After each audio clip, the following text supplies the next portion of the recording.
Autoridade de Segurança alerta para cidadão Hutu a criar paz e a celebração Páscoa.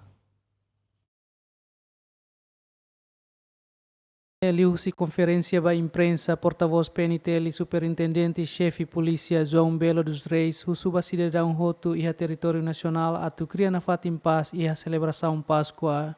Hoje é tempo que mana kirane, Hakarato, Excelência Comandante-Geral FON, Comissário Assistente Afonso Santos, Nia Loron, a Loron Páscoa no Loron Hakmata kirane, o suba comunidade e território Timor-Leste Toma, a celebra e tem festa Páscoa, né, Rodame, Domi, nós morremos lá.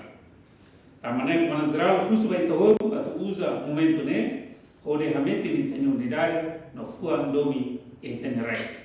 Superintendente-chefe polícia João Belo mostrou suba cidadão Hutu a mantém disciplina Liu Siranebe utiliza transporte e a estrada público. Ato garante que a celebração Páscoa ne Laodiac e Hutu primeiro mantém disciplina e a estrada pública, o direito conduz e tem transporte ou a nessa utilizador e a estrada pública.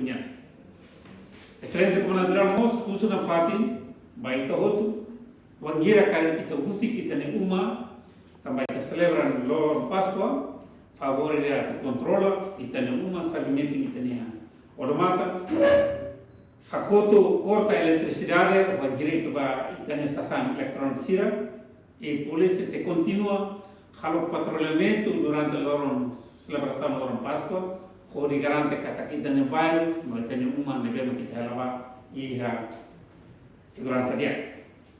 Ligado à segurança da celebração Páscoa, antes ne comandante PNTL município Dili, comissário assistente Orlando Gomes declarou na Catag durante Semana Santa ne unidade especial polícia, unidade polícia marítima, polícia esquadra no OPS maxei halo patrulhamento e a cidade Dili. Equipa cobertura GMN.